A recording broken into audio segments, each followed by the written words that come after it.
everybody says that Obamacare is his best legacy.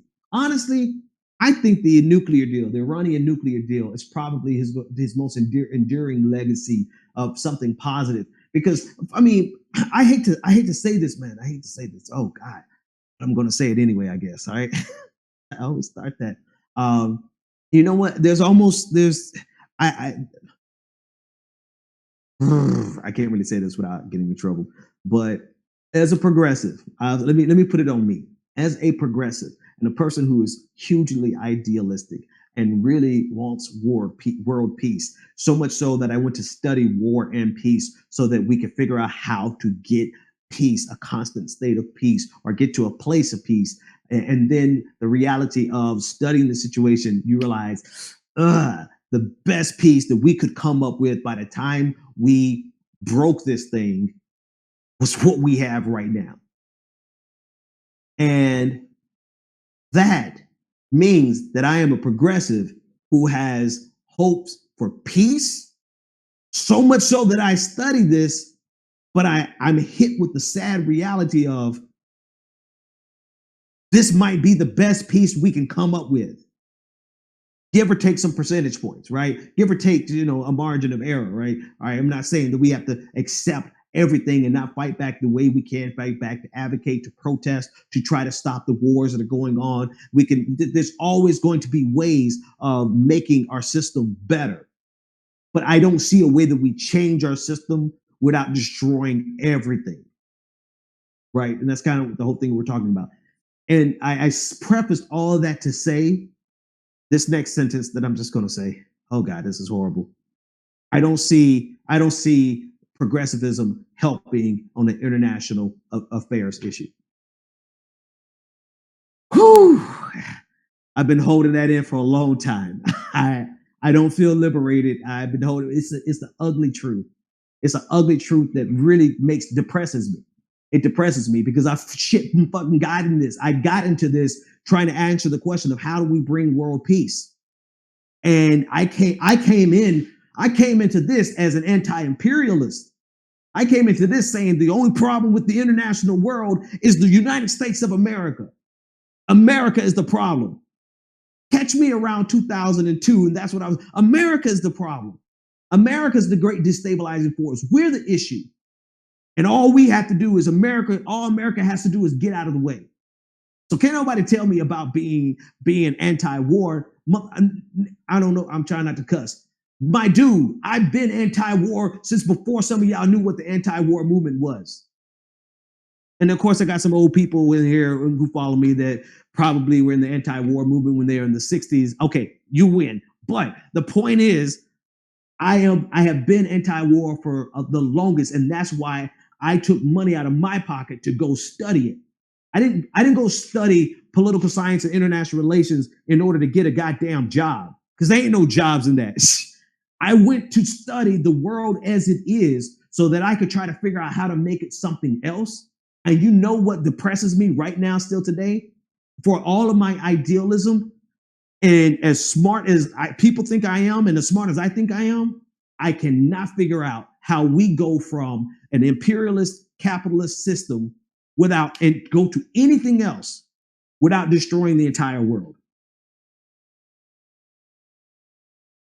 So if you're looking for some optimism, if you're looking for somebody to make you feel good and just say, world peace is just one America away. Just America, get the hell out of the way and we can have world peace. I actually studied what would happen next. And it's not peace. It's not peace.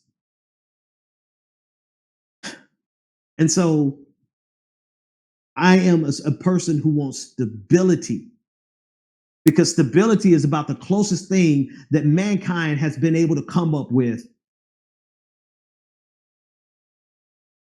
in response to our ability to kill each other so well.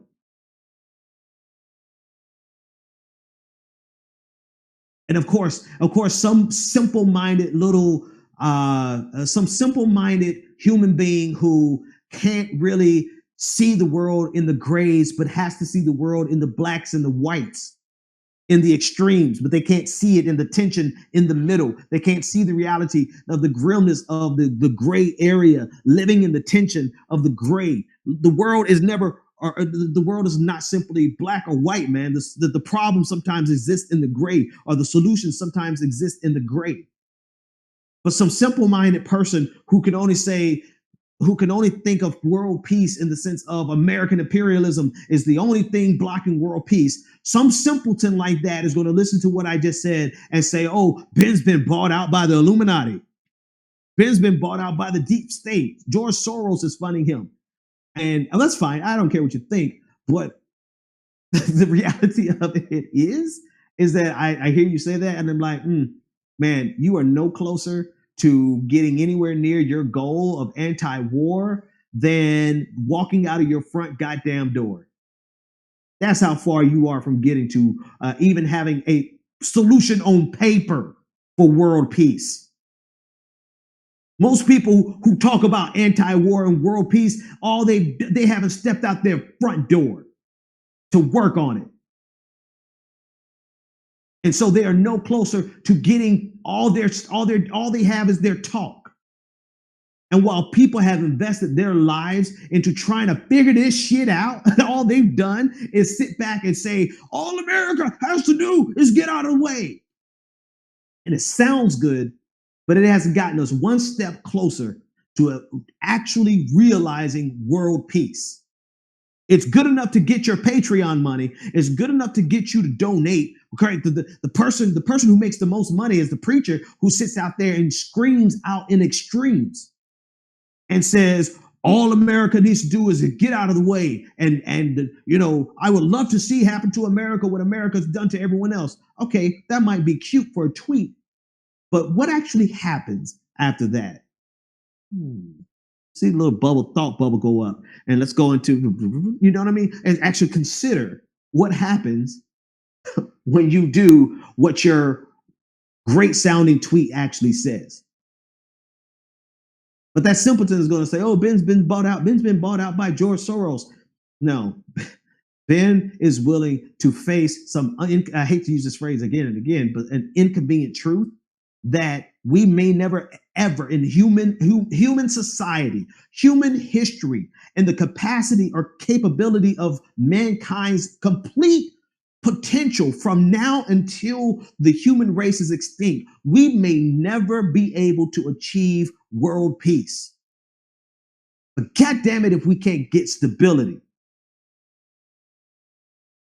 an ugly stability that we have to yell at every single day, which is why I don't slam on the people who scream for world peace. I'm just saying, before you jump on me, consider the fact that I have worked on this thing for a good portion of my life and studied it in every way imaginable for the express reasons of wanting world peace. And then I come up, and I'm not a dumb guy, right? I don't think, people who listen to me, I don't think I'm dumb and I'm just blindsided. I come to the conclusion that I don't see how we change this thing for the better without changing it for the worse first. I don't see how we get past capitalism without an actual bloody revolution. And we're not talking about a bloody revolution. For our vision of a world order to get close to being the reigning world order over the globe, we're talking about the United States responding with a nuclear response. Okay. If we were going to ever have a fully socialist society on the global order, on the global stage, you are talking about America's number one, the United States of America. This is why I laugh at people who just say stuff and don't even think it through. I know we're already over time, but whatever. This is why I laugh at people who say stuff and don't really think this shit through. Do they even know? Have they gone out their front door enough to realize? Have they gone to study this to realize that of the four things that the United States consider its vital national interest, and by vital means we would go to a total war over these four things, the number one thing is open markets, capitalism. That's the number one thing. And the four things, democracy is like number three. Democracy is number 3. But the number one thing that we're willing to go to war for is capitalism. And guess what? Guess what they have behind the guns of this threat for capitalism, to go to war over capitalism? A nuclear arsenal that could destroy the world 10 times over. I'm just throwing that out. Shit, it could probably destroy the world 100 times over. And I laugh at these. I laugh internally. We need them. Let me pause. This is what I was getting ready to say, and I didn't say. We need them. We need you. We need you to stay the anti-war person that you are. We need you to not try. We need you to not get jaded like me. You know what I mean? Let's just be real. I need you not to come to grips with the reality so much because you become jaded like me and you say, holy shit, this is the best mankind could do. Oh, well, let's just tweak it on the edges and try to get some $15 an hour. Let's tweak it on the edges and try to get, so I don't need you guys to become jaded like me unless that's just what you're here to do, right? But we do need the idealistic people who look at it in the most simplistic terms to keep yelling at the top of the line of their lungs that American imperialism is one of the most destabilizing force on the international stage. We need people to keep yelling that, because without them yelling that, we're not going to make any changes on the margin. I can't even get them to make some goddamn changes on the margins, let alone change the entire system. So we need those people yelling out there every single day. But what I don't need, I know this, this is just me. I'm just talking because I know a lot of people always come at me. But what I don't need is for people to say, oh, Ben and Dixon is just a neoliberal corporate shill sellout who wants war and works for CNN. Because I simply say this: the solution to our problem right now. Let me start that again. I say this: for us to change this system, we have gotten to a point in world history where it will destroy the system. We're just there. I mean, hell, this is pretty much my doctoral thesis now that I think about it. It's the power transition theory and the fact of basically a stalemate. We're at a stalemate, not because we can't think of something better, because we can't think of something better and a way to get there without completely destroying our system. Greater minds than me have grappled with this, and they have come to the same conclusion. And a lot of people always try to explain this away and say the people who come to this conclusion, they're corporate sellouts and they're tools of the military industrial complex. And I'm just sitting back saying, I actually am a Gene Roddenberryist, however you say it. I don't shit, I thought I know, but I felt like, God damn, all we need is a communist economic society and a Starfleet armada, peacekeeping armada, and we can do anything. That's how ridiculously idealistic I was getting into this. And my conclusion, based on studying for years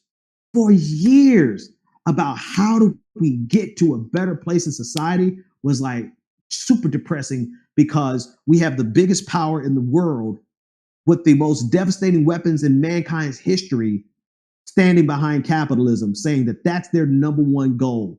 That's their number one vital interest. And you want to tell me all we got to do is nationalize the banks? I did not mean to go this long on this topic, but this is the dilemma that goes on in my head on a regular basis. And I would hope that some people will start grappling with these issues at this level. In addition, and I would tell you this: I would advise against it. I would completely say Ben Dixon is an idiot. I don't want to listen to him anymore. I advise against it because it jades you. It really makes you cynical, because you look at mankind and you be like, God damn it, this is the best that we can do. And again, with give or take 10% on the margins, let's get rid of the let's cut defense spending. You're not going to get rid of the defense spending. You're not going to get rid of the Pentagon. The best you can hope for is to cut that motherfucker down year after year after year to a point where at least we're expending more money, or an equal amount of money, or at least 10%. Can we get to the point where we spend 5% more, 5% of what we spend on weapons, we could spend on human development, education, safety nets? That's like, when you talk about my vision for the world, is like, It's a jaded ass vision. I don't think that much of humans anymore. I think the best thing we can do is like people have guns pointed to each other's head the entire episode. That's all people doing in the show. You just got guns pointed at each other's head and we don't move, but at least nobody died. You know, that's what the international order is right now. We all have guns to our head and we're not progressing. We can't move an inch, but at least we didn't die. And I'm like, that might be the best we can goddamn do. Super depressing when you come from a place of being, when you come from a place of absolutely wanting world peace and thinking all we got to do is stop the American empire. If we just stop the American empire, man, everything will be better. I said to myself, why don't we go to school and study this? And I'm going to go to school and study, you know, reading, flipping my books. I'm gonna get a Nobel Peace Prize because I'm gonna bring peace to the world. Watch, I'm gonna talk about American empire. Oh, what the fuck is hegemony? Oh, shit. Well, what do you mean? That's like a natural, that just happens? That's a natural reaction that someone is going to be the big dog? Oh, we see that in nature. You see that in nature. Oh shit. This might be the best. Holy crap. Do you know what that feels like? And I guess I'm here doing it to all of you all at one time, huh?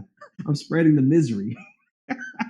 All in 1 hour. I'm giving you 1 hour in misery, what it took me almost, I guess, 10 damn years of studying. I'm still studying it to realize, dang, all we got to do is get rid of the American empire? Nope, it's American hegemony. Oh, hegemony is a natural outflow of the anarchic society, of the anarchy that we have in the society. Oh, all we got to do is get rid of capitalism. Man, you young bucks who are studying communism, man, I was fighting against my school. I'm so old school. I was fighting against my school to try to get a course on communism because it was so taboo back when I went to school. That's how old school I am. I'm old school enough to say, and I'm talking primarily to the millennial generation. The baby boomers who are listening to me are probably laughing their asses off right now. I get it. Thank you, baby boomers. Y'all just be quiet. Let me talk to millennials. I'm so old school that I remember when it was unpopular to teach about communism in your on your master's level. And I'm listening to it, and I'm arguing with the people trying to get, because I said to myself, there's got to be something better than this capitalistic system that we're fighting against. So I'm studying, studying, and then we argue back and forth about human nature. And I still believe in human nature better than that for capitalism. But I'm reading it and realize, God, wait a minute, you mean the United States will go to nuclear war over capitalism? And you're like, oh, shit, hang on. Hold the fucking phone. The United States will go to nuclear war over capitalism? Now you show me how we change this without destroying the system. Why do you think China is getting assimilated into the global order? They've changed from a communist economy, and they're still authoritarian in their government, but they've changed from their communist economy to, a state-run capitalism where the state intervenes, but it's still a type of free marketplace, at least in terms of foreign direct investment. You know what I mean? It's capitalistic by another name, right? That's why we have it. That's why we have China becoming assimilated into this global world order. Because somebody over there actually thought this thing through and said, wow, goddamn America, not really going to be able to spread our communism a lot further. Shit, they got all the way to our border state. And now we have, instead of one Korea, we have North and South Korea. 50 freaking goddamn years stalemate, a war that's still going on. 60 years now, hell, time is flying. China realized, we got to get assimilated into the system because there's no changing. We're at the point now where Iran is saying, I guess we got to get assimilated into the system because there's no changing it. Not without completely destroying mankind. And you have to ask yourself, is there anybody dumb enough out there to actually trigger this into motion, into the demise of mankind? And one of the people, if you were to pull anybody out of the air to say who would be dumb enough to actually take us into the abyss, it would be Donald Trump.